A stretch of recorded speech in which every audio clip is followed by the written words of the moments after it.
আজ আমি আপনাদের কোনো রকম মোল্ড ছাড়া স্টিলের বাটিতে দারুণ স্বাদের কুলফির রেসিপি বানানো দেখাবো। শেষ পর্যন্ত দেখার জন্য আপনাদের কাছে অনুরোধ রইল।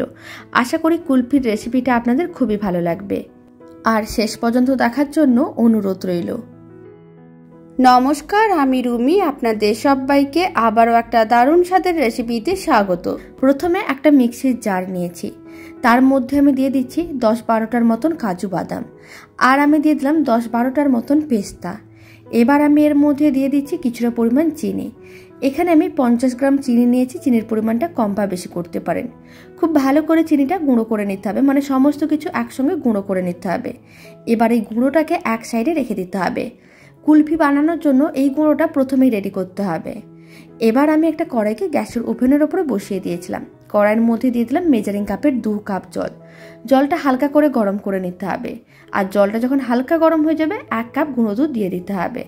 আর ফ্লেমটা লোতে রেখে গুঁড়ো দুধটা খুব ভালো করে মিশিয়ে নিতে হবে, যাতে গুঁড়ো দুধের কোনো রকমের দলা না থাকে। আপনারা দেখুন খুব ভালো করে গুঁড়ো দুধটা মেশানো হয়ে গেছে। এবার আমি বেশ কয়েকটা কেশর দিয়ে দিলাম, আর দিয়ে দিচ্ছি 1 চিমটের মতন এলাচ গুঁড়ো। এইভাবে যদি অল্প একটু কেশর দেওয়া হয় তাহলে কালারটা খুবই ভালো আসে, আর কুলফিগুলো দেখতেও ভালো লাগবে। এলাচ গুঁড়ো ও কেশরটা খুব ভালো করে মিশিয়ে নিতে হবে, আর এলাচ গুঁড়ো দিলে স্বাদ ও গন্ধ দুটোই খুবই ভালো আসে। সমস্ত কিছু খুব ভালো করে মেশানো হয়ে গেছে। এবার দুধটাকে এইভাবে মিডিয়াম টু হাই ফ্লেমে 3 থেকে 4 মিনিট ফুটিয়ে নিতে হবে, যাতে দুধটা একটু ঘন হয়ে যায়। আর এই সময় যে গুঁড়োটা রেডি করে রেখেছিলাম সেই গুঁড়োটাও দিয়ে দিলাম, এতে মিশ্রণটা অনেক তাড়াতাড়ি ঘন হয়ে যাবে। কাজু বাদাম, পেস্তা ও চিনিটা যে গুঁড়ো করে রেখেছিলাম সেই গুঁড়োটাই দিয়ে দিলাম, আর খুব ভালো করে মিশিয়ে নিতে হবে। যেহেতু কাজু বাদামের গুঁড়ো আছে আর পেস্তার গুঁড়ো আছে, তাই মিশ্রণটা অনেক তাড়াতাড়ি ঘন করে দেবে। প্রায় 5 মিনিটের মতন এইভাবে দুধটাকে ভালো করে ফুটিয়ে নিয়েছিলাম। আপনারা দেখুন কালারটাও চেঞ্জ হয়ে গেছে। এখন ফ্লেমটাকে অফ করে পুরোপুরি ঠান্ডা করে নিতে হবে। এইদিকে মিশ্রণটাকে ঠান্ডা করে নেব, আর এইদিকে একটা বোল নিয়েছি, তার মধ্যে আমি 1/2 কাপ নিয়ে নিলাম ক্রিম। ক্রিমটাকে এইভাবে 10 মিনিটের মতন খুব ভালো করে ফেটিয়ে নিতে হবে, যাতে ক্রিমটা খুব সুন্দরভাবে ক্রিমি ভাবটা চলে আসে।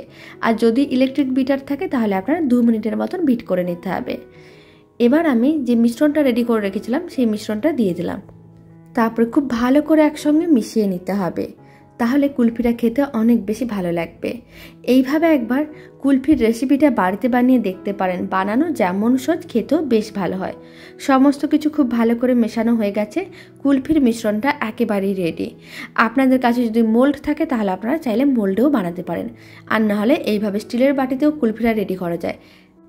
আর এখানে আমি এরকমই মিডিয়াম সাইজের স্টিলের বাটিগুলো নিয়েছিলাম। প্রত্যেকটা বাটির মধ্যে মিশ্রণটা দিয়ে দেবো, আর মিশ্রণটা দেওয়া হয়ে গেলে বাটিগুলোকে খুব ভালো করে কভার করে নিতে হবে।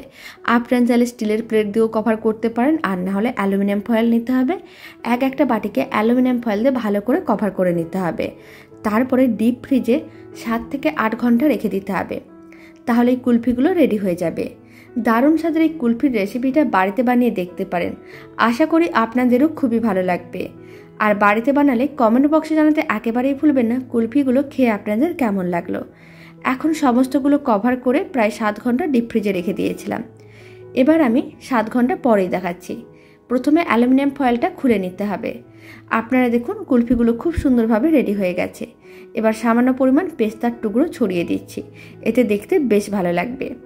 এবার একটা কুলফি কেটেও দেখিয়ে দিচ্ছি কতটা সুন্দরভাবে রেডি হয়েছে। আর এই দারুণ স্বাদের কুলফির রেসিপিটা ভালো লেগে থাকলে আপনারা যদি ফেসবুক থেকে রেসিপিটা দেখছেন পেজটিকে ফলো করে নেওয়ার অনুরোধ রইল। ইউটিউব থেকে দেখলে চ্যানেলটি সাবস্ক্রাইব করে নেওয়ার অনুরোধ রইল।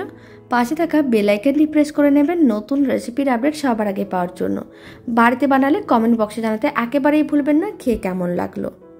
তো চলুন ভিডিওটা আমি এখানে শেষ করছি। আপনারা সবাই ভালো থাকবেন, সুস্থ থাকবেন। আপনাদের সঙ্গে আবার নতুন রেসিপি নিয়ে দেখা হচ্ছে।